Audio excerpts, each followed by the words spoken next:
దొంగలు కొత్త అవతారం ఎత్తారు. సోషల్ మీడియాలో అనేక రకాలుగా మోసాలకు పాల్పడుతున్నప్పటికీ ఈవైపు గ్రామాలలో మోసాలకి పాల్పడుతున్నారు. గ్రామాలలో ఉన్నటువంటి వ్యాపారాలపైన తమ యొక్క బిజినెస్ కోసం అని చెప్తూ వ్యాపారం పేరుతో మోసగిస్తూ అలాంటి మోసాలకు పాల్పడుతున్నటువంటి బంగారం పేరుతోటి మోసాలకు పాల్పడుతున్నటువంటి దొంగలు విచిత్రమైనటువంటి వేషాలతో బయలుదేరుతున్నారు. అలాంటి మోసాలకు బారిన పడినటువంటి వ్యక్తులు మహబూబ్నగర్ జిల్లా మహబూబ్నగర్ మండలంలో ఇటీవల కాలంలో వెలుగులోకి వచ్చింది. మహబూబ్నగర్ మండలం భీమయ్య అనేటువంటి వ్యక్తిని మోసం చేసినటువంటి ఘటన చర్చనీయాంశంగా మారింది. అసలు ఎలా మోసం చేశారు, ఆ దొంగల ముఠా ఎలా ఉంది, ఏమని చెప్పారు అనేటువంటి విషయాలు బాధితుడు ప్రస్తుతం మనతో ఉన్నారు. బాధితుడు తెలుసుకొని మరిన్ని విషయాలు మాట్లాడే ప్రయత్నం చేద్దాం. చెప్పండి, అంటే వాళ్ళు ఎలా వచ్చారు, మీకు ఎలా పరిచయం అయ్యారు, మీతో ఎలా పరిచయం పెంచుకున్నారు, ఆ యొక్క ముఠా మిమ్మల్ని ఎలా మోసం చేసింది, ఏం చెప్తారు? వాళ్ళు ఎవరో కూడా నాకు తెలియదు. నేను మాక్సిమం ఈ వడ్లు మక్కల వ్యాపారం చేస్తుంటాను, శనగల వ్యాపారం ఇట్లా. అయితే నాకు ఒకసారి ఫోన్ వచ్చింది, మా దగ్గర ఇట్లా మక్కలు ఉన్నాయి, శనగలు ఉన్నాయి, కొంటారా మీరు అంటే, సరే కొంటాము, మీరు ఎక్కడి నుంచి ఫోన్ చేస్తున్నారంటే మేము కర్ణాటక నుంచి దావణగిరి జిల్లా పక్క పంటి చేస్తున్నామని చెప్పి ఒక విలేజ్ హర్పనల్లి అని. అంటే సరే నేను అక్కడ దావణగిరి వచ్చినప్పుడు నేను కలుస్తాను, మీకు ఫోన్ చేస్తానని చెప్పాను. ఆ తర్వాత నేను ఒక 4 నెలల తర్వాత ఆ ఏరియాకు నాకు ఏదో పని మీద ఉండి నేను వెళ్ళినప్పుడు ఇలా గుర్తొచ్చి ఇలా ఫోన్ చేశాను. నేను ఫోన్ చేసి, మరి మీ దగ్గర మక్కలు ఉన్నాయి, ఇట్లా శనగలు ఉన్నాయి అన్నారు కదా, అదేందో చూపెట్టండి, మరి చేద్దాం, మనకు ఏమైనా గిట్టుబాటు అయితే చేద్దామని చెప్పాను. అంటే వాళ్ళు వచ్చినాక ఇంకా సీజన్ రాలేదు, మాకు ఇంకా మక్కల దిగ్గల సీజన్ రాలేదు, ఇంకా 1-2 నెలలు ఉంటుంది అని అంటే సరే ఇలా వచ్చినాక ఫోన్ చేయని చెప్పాము మేము. అంతలోనే వీళ్ళు మళ్ళీ మాకు ఇవి చూయించిండ్రు, బంగారు చూపిస్తే, నాకు వద్దు బాబు, నాది ఫీల్డ్ కాదు, నాది వడ్ల వ్యాపారం ఇవన్నీ ఉంటుంది అని మేము అనుకున్నాము. ఒక సారాలు వచ్చింది అనుకొని మేము ఉన్నాము. ఆ తర్వాత లేదన్నా ఒకటి శాంపిల్ తీసుకో అంటే, నేను వద్దు బాబు, నాకు వద్దు అంటే కూడా ఖచ్చితంగా ఇచ్చేసిండు. ఒకటి శాంపిల్ ఇచ్చిండు. వచ్చి చూడంగా అది ఒరిజినల్ అయి ఉంది.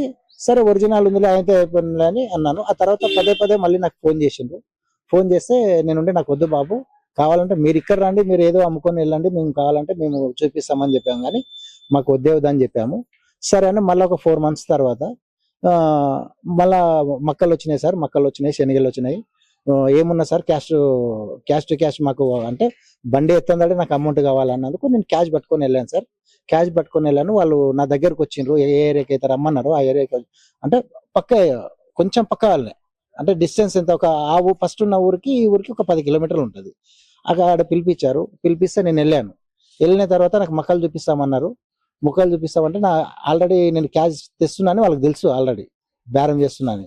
ఇప్పుడు నా తోటి ఒక బ్యాగ్ ఉంది, నా బ్యాగ్ లాక్కొని వెళ్ళిపోయింది వాళ్ళు. అంటే మీకు ఫోన్ ఒకటేసారి ఫోన్ చేశారా, ఎన్నిసార్లు ఫోన్ చేసి రమ్మని చెప్పారు? ఫోన్ కనీసం ఒక 10-20 సార్లు చేసింటారు వాళ్ళు. 10-20 సార్లు ఫోన్ చేసిండ్రు వాళ్ళు నాకు. సరే వస్తానని వీలు చూసుకొని వస్తాను, ఇంకా బేరం ఇప్పుడు స్టార్ట్ అవుతుంది కదా నేను కూడా వెళ్ళాను. కానీ ఇట్లా మోసం చేసేది నాకు తెలియదు. అంటే వచ్చిన తర్వాత, మీతో కలిసిన తర్వాత వాళ్ళు మీకు ఏం చెప్పారు, మీరు వాళ్ళకేం చెప్పారు? అంటే వడ్ల వ్యాపారం మీరు చెప్పారు కదా, వడ్లు కొంటాము, మక్కలు కొంటాము, శనగల అంటే బెంగాల్ గ్రామ్ అంటారు, అవి కొంటామని చెప్పాము. కాకపోతే ఇట్లా మోసం చేస్తానని నాకు తెలియలేదు. సెకండ్ టైం పిలిచినప్పుడు కూడా మక్కలు ఉన్నాయంటేనే పోయినా, కానీ నేను బంగారు ఉందంటే నేను పోయేది కాదు. మక్కలు ఉన్నాయంటే సరే, మాక్సిమం గా తెలియని వ్యక్తి, కొత్త వ్యక్తి ఎవరు పోయినా కూడా, మేమైనా సరే ఎవరైనా సరే, ఏ వ్యాపారస్తుడైనా సరే ఫస్ట్ టైం ఎవరు డీల్ చేసినా కూడా క్యాష్ రూపంగానే చేస్తాం. ఎందుకంటే ఇట్లా అంటే ఉద్దర బేరం అనేది లేకుంటది అందుట్లో. అట్లా నేను క్యాష్ పెట్టుకొని వెళ్ళినా, నన్ను మోసం చేసి సంచి గుంజుకొని వెళ్ళిపోయినారు వాళ్ళు. అంటే మీ దగ్గర ఎంత క్యాష్ ఉన్నది, తర్వాత వాళ్ళు ఏం చెప్పారు? అది యాక్చువల్ అది 8 లక్షలన్నర 9 లక్షలు వాల్యుయబుల్ అది. అయితే ఒకసారి కూడా నాకు ఒక బండి ఇస్తామని చెప్పిండ్రు. సరే ఒక బండి కదా, ఫస్ట్ చూద్దాం, మంచిగా ఉంటే కంటిన్యూ చేద్దామని అనుకున్నాము. నేను 8 లక్షలు చేతిలో పెట్టుకొని వెళ్ళాను. 8 లక్షలు లాక్కున్నారు, పారిపోయినారు వాళ్ళు ఒకటేసారి. అంటే మీకేమి ఇచ్చారు వాళ్ళు? గోల్డ్ ఇచ్చామంటున్నారు కదా. నేను వాళ్ళు 8 లక్షలు పట్టుకొని పారిపోతుంటే నేను పట్టుకుంటే వాళ్ళు ఒక మూట అనేది పాడేసిపోయినరు. అందులో చూస్తే ఏమి లేవు. ఇప్పుడు నేను చూపించిన 10-12 కాయిన్స్ మాత్రం ఉన్నాయి అందుట్లో. అంటే నాకు అప్పుడు అర్థమైపోయింది, వీళ్ళు ఏదో మక్కల వ్యాపారం చేయరు, ఏం చేయరు, ఇట్లా మొత్తం ఇట్లా గోల్డ్ కు సంబంధించిన ఫీల్డ్ వాళ్ళే. నాలాంటి వాళ్ళని ఎంతో మందిని ఇట్లా మోసం చేసే వాళ్ళే. కాకపోతే వాళ్ళు ఇట్లా మక్కలు ఉన్నాయి, వడ్లు ఉన్నాయి, ఇట్లా కందులు ఉన్నాయి అమ్ముతామని చెప్పి పిలిపిస్తారు. చేసేది మాత్రం ఆ, బంగారు వ్యాపారమే, అంటే మొత్తం డూప్లికేట్ బంగారు వ్యాపారం. అంటే తర్వాత ఇది జరిగిన తర్వాత ఇది పోలీసులకి కానీ సమాచారం ఇచ్చారా? పోలీసులకు ఏం చెప్పారు? మీరు ఎట్లా ఏం చెప్పారు? నాకు ఫస్ట్ మోసం జరిగినప్పుడు నేను పోలీసులకు చెప్పాను, సార్ నా దగ్గర ఇట్లా ప్రాబ్లం అయింది, ఇట్లా కేసు చేయండి సార్, కేసు చేసి వాళ్ళని ఏదో ఒక రకంగా పట్టుకురావాలి సార్ అని నేను పోలీసులకు కూడా చెప్పడం జరిగింది. పోలీసు వాళ్ళు ఏ రెస్పాన్స్ చేయలేదు. కనీసం నెల రోజుల పైననే తిరిగాను నేను. నాకు కావాల్సిన పెద్ద మనుషుల దగ్గర నుంచి కూడా చెప్పించాను. వాళ్ళు ఎటువంటి రెస్పాన్స్ ఇవ్వకపోతే నాకు రైతులు ఇంటికి రావడం మొదలైంది. నేను రైతులు నాకు ఇంటికి రావడం తిరుగుతున్నారు, నాకు పైసలు ఇవ్వాలి, ఎప్పుడు ఇస్తావు అని. నేను ఎన్నోసార్లు ఇట్లా స్టేషన్ కాడికి పోయి చావాలని అనుకున్నాను. ఏదో నా పిల్లల ముఖం చూసుకొని ఈ సంవత్సరం కాకుండా వచ్చే సంవత్సరం అన్నా నేను మళ్ళా ఏదో కష్టం చేసి కట్టాలని నేను ఒక ధైర్యంతో వచ్చిన. కాకపోతే పోలీసు వాళ్ళు కూడా ఎటువంటి రెస్పాన్స్ ఇవ్వలేదు. అనుకోకుండా మళ్ళీ నాకు రీసెంట్ గా ఒక 15-20 డేస్ ముందు మళ్ళీ ఫోన్ వచ్చింది, అదర్ పర్సన్. ఫోన్ వచ్చినప్పుడు మళ్ళీ వాళ్ళు ఏమన్నారు, మా దగ్గర ఇట్లా బంగారం ఉంది, అది ఉంది అని చెప్పారు. ఇక నేను అనుకున్నా, ఇది ఫస్ట్ వాడు నన్ను మోసం చేసినోడే వీళ్ళకి ఇచ్చింటాడు, కాకపోతే ఒక 8 నెలలు 6 నెలలు గ్యాప్ ఇచ్చిండు. ఎవరైతే ఒకరిని పట్టుకొచ్చినాం అనుకో, ఆ టీం మొత్తం వస్తుందని మేము ఒక గ్యాంగ్ రెడీ చేసుకొని ఒక కార్లో పోయినాము. ఒక 4-5 మంది పోయినాము. మాకు 2 వచ్చిండ్రు ఫస్ట్, బంగారు ఉంది చూపిస్తామని. ఆ 2లో ఒకరు పారిపోయిండు, ఒకరిని పట్టుకున్నాం తీసుకొచ్చి ఇక్కడ పెట్టుకున్నాం. మా ఇంటికాడ అంటే మేము ఇంటికి వచ్చే వరకే సాయంత్రం 7 అయిపోయింది. చలి పెడుతుంది, చలికాలం. సాయంత్రం 7 అయిపోయింది. పోలీసులకి మీకు దొంగతనం జరిగిన తర్వాత, అంటే మీతో ఆ డబ్బులు కాజేసిన తర్వాత పోలీసులకి మీరు ఎప్పుడు సమాచారం వచ్చారు? మీకు వారికి ఎన్ని రోజులు గ్యాప్ వచ్చింది? ఒక 6 మంత్ గ్యాప్ వచ్చింది. ఫస్ట్ దానికి ఇప్పుడు దానికి ఒక 6 మంత్ గ్యాప్ వచ్చింది. అంటే పోలీసులు తర్వాత కేసు నమోదు చేసుకున్నారా? అసలు ఏంటి దానిపైన విచారణ? అసలు కేసు కదా, అసలు ఏమి రాయని కూడా రాయలే. నాకు 2-3 సార్లు లెటర్ రాసి ఏమంటారు, 2-3 సార్లు లెటర్ కూడా రాసి ఇచ్చిన. ఆ లెటర్లు కూడా లేవు వాళ్ళ దగ్గర. కనీసం దానిపైన డేట్ కూడా వేయలేదు. ఈ రోజు ఇచ్చినాం అన్నట్టు డేట్ కూడా లేదు దానిపైన. ఆ లెటర్లు కూడా లేవు. ఇప్పుడు ఓవరాల్ గా జరిగినటువంటి 8 లక్షల రూపాయలు మీ దగ్గర నుంచి దొంగలు కొత్త రకంగా తీసుకెళ్లారు. సో మీ పోలీసుల నుంచి మీరు ఏం కోరుకుంటున్నారు? మీకు ఎలాంటి న్యాయం కావాలనుకుంటున్నారు? నేనేమనుకుంటున్నా అంటే, ఎవరైనా సరే ఎవరికి ఏ ఆపద వచ్చినా ఫస్ట్ పోయేది పోలీస్ దగ్గరకే, ఒక పోలీస్ స్టేషన్ దగ్గరికి వెళ్తాము. వాళ్ళే న్యాయం చేయనప్పుడు మేము ఎవరి దగ్గరికి వెళ్ళాలి? ఇప్పుడు నేను ఒక వ్యాపారస్తుని, ఈ సంవత్సరం కాకుండా వచ్చే సంవత్సరం ఎట్లనో లాగా కడతాను.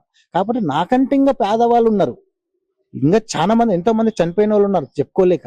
కొంతమంది ఇటువంటి చాలా మందికి జరిగినాయి, బయటికి చెప్పుకోలేక లోపలనే కుమిలి సస్తున్న వాళ్ళు కూడా ఉన్నారు.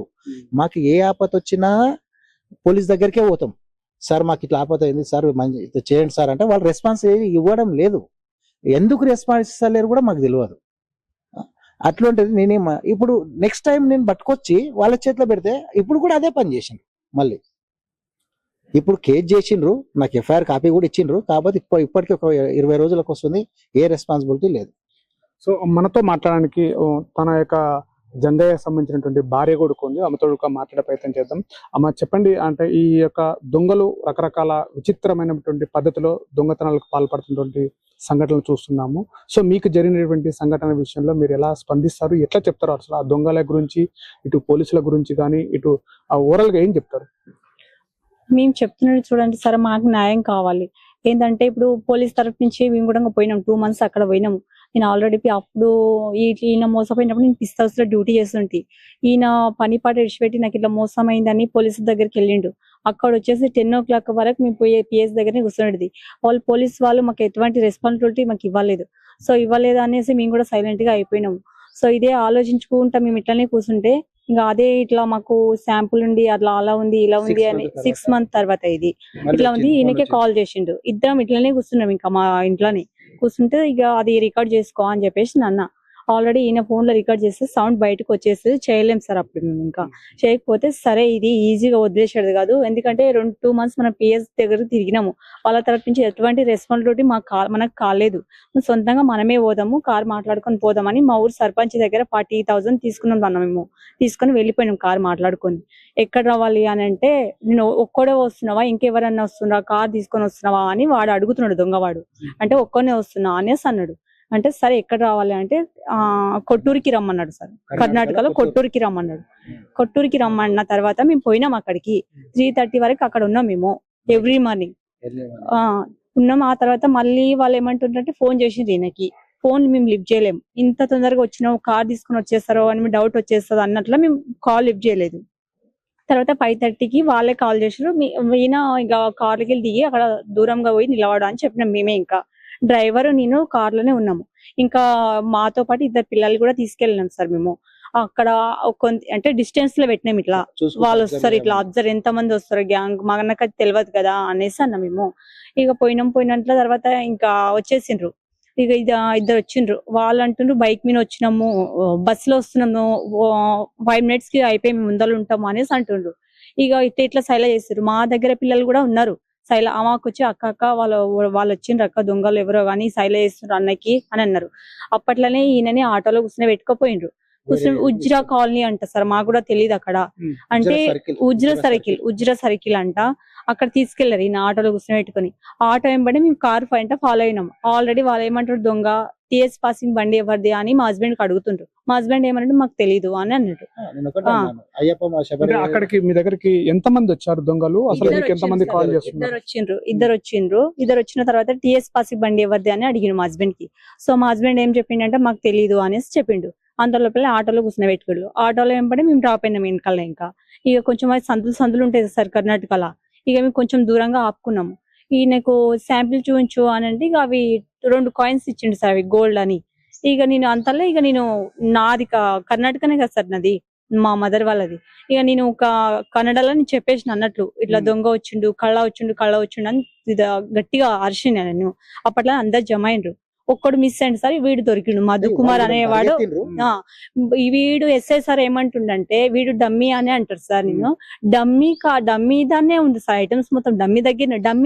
డమ్మీ కాకపోతే ఐటమ్స్ ఎందుకు పెట్టుకోలేదు సార్ మరి? అంటే మీరు ఏ పోలీస్ స్టేషన్ లో కంప్లైంట్ ఇచ్చారు? ఎక్కడ? Mahabubnagar rural police station లో కంప్లైంట్ ఇచ్చేసాం సార్ వాళ్ళు. అక్కడ నుంచి మాకు ఎటువంటి రెస్పాన్సిబిలిటీ లేదు. సొంతంగా మా నుంచి మేమే పట్టుకొచ్చుకున్నాం సార్. మళ్ళీ పట్టుకొచ్చినాక తర్వాత కూడా ఇప్పుడు కూడా మా అమౌంట్ మాకు ఇప్పియాలి కదా సార్. మేము మా అమౌంట్ కాదు కదా, రైతుల అమౌంట్. మాకు ఇంటికి వచ్చి రైతులు వచ్చి తిరిగిపోతుండ్రు సార్. మాకు మేమేమి సూసైడ్ చేసుకోవాలని అనుకున్నాం సార్. ఇంకా ఇక వాళ్ళు ఆ దొంగలు కూడా ఎలాంటి ఇక్కడ ఆంధ్రాకి తెలంగాణకి కానీ ఆంధ్రాకి సార్ వాడిని కార్ లో కూర్చొని పెట్టుకున్నాను నేను. ఆల్రెడీ మనకి తెలుగు వస్తుంది. మా ఊరు సర్పంచ్ తోటి ఇంగ్లీష్ కూడా మాట్లాడిండు సార్ వాడు. తెలుగు మాట్లాడతాడు. నాతో చెప్పినా నువ్వు తెలుగు మాట్లాడరా, నువ్వు తెలుగు నీకు వస్తుంది, ఆ సర్కిల్ బార్డర్ లో ఉన్న వాళ్ళకి మొత్తం తెలుగు లాంగ్వేజ్ వస్తుంది, నీకెందుకు రాదు అని అడిగితే మా ఊరు సర్పంచ్ ముందర తెలుగు మాట్లాడిండు. ఇంత దొంగతనం చేస్తున్నాక వీళ్ళు ఎందుకు కంప్లైంట్ తీసుకుంటలేరు సార్ మాకు? మొత్తం మీద ఓవరాల్ గా మీరు ఎలాంటి న్యాయం కోరుకుంటున్నారు? ఈ యొక్క పోలీస్ శాఖ తరఫు నుంచి కావచ్చు, ఈ దొంగల యొక్క ముఠా విషయంలో కావచ్చు, మీకు జరిగినటువంటి అన్యాయం విషయంలో ఎలాంటి డిమాండ్స్ ఏమైనా ఉన్నాయా? న్యాయం కోరుకుంటున్నారు? మాకు న్యాయం కోరుకుంటే మా పైసలు మాకు వచ్చేస్తే చాలు సార్. మాకు రైతుల పైసలు ఒక్కొక్క రైతులు పిలిపించి మరి పిఎస్ లని వాళ్ళే. ఎంత అమౌంట్? 8 లక్షలు సార్, 8 లక్షలు. ఒక్కొక్కరు మాకేం చేతికి ఇయ్యొద్దాను సార్. వాళ్ళు రైతులు వచ్చి రైతులు తీసుకెళ్ళామని మేము ఇచ్చే ఫోన్ చేస్తాం. మొత్తం డీటెయిల్ మా దగ్గర ఉండేవి. వాళ్ళకి ఫోన్ చేస్తాం. పిఎస్ తరపు నుంచే పోవాలి, పోలీసు వాళ్ళే ఫోన్ చేసి వాళ్ళే ఇచ్చుకోకు. మాకు వద్దే వద్దు, మాకు క్యాష్ మా చేతిలోనే పెట్టకండి. ఎందుకంటే రైతులకు ఒకరికి మోసం చేయదు కదా సార్. మాకు ఇటువంటి మోసం అనేది మళ్ళీ ప్రతి ఒక్కరికి ఎవరికి కూడా జరగొద్దు. నేను కోరుకోవాల్సింది ఇది సార్. నేను ఇది పరిస్థితి. మహబూబ్ నగర్ జిల్లాలో దొంగలు కొత్త రకంగా కొత్త పద్ధతిలో దొంగతనాలకి పాల్పడుతున్నటువంటి పరిస్థితి కనపడుతుంది. గ్రామీణ ప్రాంతాలలో రైతుల నుంచి వ్యాపారం చేస్తూ వడ్లు మొక్కజొన్న కొనుగోలు చేస్తున్నటువంటి వ్యాపారి తోటి బంగారు నాణాలు అని చెప్పేసి వ్యాపారం చేస్తున్నామని చెప్పేసి కూడా చెప్పి ఒక రకంగా రైతులు మేము కూడా వడ్లు వ్యాపారం చేస్తున్నాము, మొక్కజొన్న వ్యాపారం చేస్తున్నామని చెప్పేసి మహబూబ్ నగర్ మండలానికి చెందినటువంటి జంగయ్య తోటి పరిచయం భీమయ్య తోటి పరిచయం పెంచుకున్నారు. ఆ పరిచయంలోనే ఈ యొక్క నాణాలు చేయడం, తన దగ్గర నుంచి కూడా డబ్బులు 8 లక్షల రూపాయలు దొంగతనానికి పాల్పడ్డారని చెప్పేసి జరుగుతుంది. ఈ యొక్క మొక్కజొన్న వరి యొక్క వ్యాపారుల పైన కొత్త రకంగా దొంగలు ఇలా దొంగతనాలకి పాల్పడుతున్నారు. కేసు కూడా పోలీస్ స్టేషన్ లో కేసు నమోదు చేపించాము. అయినప్పటికీ కూడా కొంతమేర ఆ పోలీసుల యొక్క నిర్లక్ష్యం కూడా కనబడుతుంది. మాకు న్యాయం చేయాలి, రైతుల దగ్గర నుంచి వడ్లు అటు మొక్కజొన్న కొనుగోలు చేశాము, ఆ తర్వాత వాళ్ళకి డబ్బులు తిరిగి ఇవ్వడంతో రైతులందరూ కూడా తమ యొక్క ఇంటి దగ్గరికి వచ్చి వాళ్ళందరూ డబ్బుల కోసము అడుగుతున్నారు. ఒక రకంగా మానసికంగా కృంగిపోతున్నాము, ఆత్మహత్యల కూడా పాల్పడేటువంటి పరిస్థితి కూడా మాకు అనిపిస్తుంది. అయినప్పటికీ కూడా మనోధైర్యంతో ఉంటున్నాం, మాకు న్యాయం జరుగుతుంది అని చెప్పేసి ఒక ధైర్యంతో అయితే ఉన్నాము. దీనిపైన కూడా పోలీస్ శాఖ స్పందించి వెంటనే చర్యలు తీసుకోవాలని చెప్పేసి కూడా బాధితులు కోరుతున్నటువంటి పరిస్థితి. కెమెరా పర్సన్ నర్సింగ్ తో శివాజీ. అసలైన తొలి వెలుగు. ఫాలో వాట్సాప్ @తొలి వెలుగు అఫీషియల్.